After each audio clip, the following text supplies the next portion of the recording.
2010ஆம் ஆண்டு. அப்போது திமுக ஆளுங்கட்சி, அம்மா அவர்கள் எதிர்க்கட்சி. ஒரு பெரிய மிரட்டல் விடுத்து அம்மா அவர்களுக்கு எதிராக மதுரை மாவட்டத்தில் பல இடங்களில் போஸ்டர் ஒட்டியிருந்தார்கள். அந்த போஸ்டரில் அம்மா அவர்கள் மதுரைக்கு வந்தால் திரும்பி செல்ல மாட்டார், மதுரைக்கு அம்மா அவர்கள் வரக்கூடாது என்று மதுரை மாவட்டத்தில் பல இடங்களில் அந்த போஸ்டரை ஒட்டி பெரிய மிரட்டல் எல்லாம் கொடுத்தார்கள். அதேபோல் ஜெயா டிவிக்கும் மிரட்டல் தொலைபேசிகள், மிரட்டல் கடிதங்கள் வந்து கொண்டிருந்தது. ஜெயா டிவியின் செய்தி பிரிவினர் இந்த மிரட்டல்களை பற்றியெல்லாம் தியாகத்தலைவி சின்னம்மா அவர்களிடம் சொல்லி அம்மா அவர்களின் கவனத்திற்கு கொண்டு சென்றார்கள்.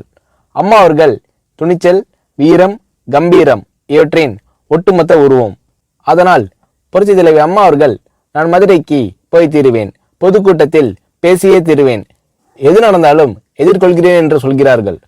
ஒரு கட்டத்தில் ஜெயா டிவிக்கு மிரட்டல் எப்படி வருகிறது என்றால், ஜெயா டிவியின் அலுவலகத்தை வெடிகுண்டு வைத்து தகர்ப்போம், அம்மா அவர்கள் மதுரைக்கு வந்தால் ஜெயா டிவியை ஒழிப்போம், இப்படியெல்லாம் நிறைய மிரட்டல்கள் தொலைபேசியின் வாயிலாகவும் கடிதத்தின் வாயிலாகவும் வந்து கொண்டிருக்கிறது.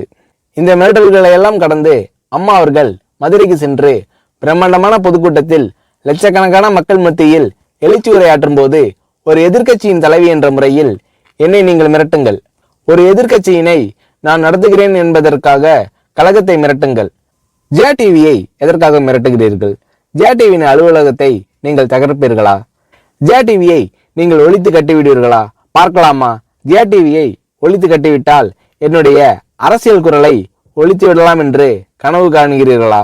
ஜெயா டிவி என் உயிருக்கும் மேலானது, நான் என்னுடைய உயிரை விட அதிகமாக நேசிப்பது, என்னுடைய அரசியல் கரமாக நான் போற்றி புகழ்வது, அதன் மேல் நீங்கள் கை வைப்பீர்களா, பார்க்கலாமா என்று எழுச்சி உரையாற்றினார் புரட்சி தலைவி அம்மா அவர்கள்.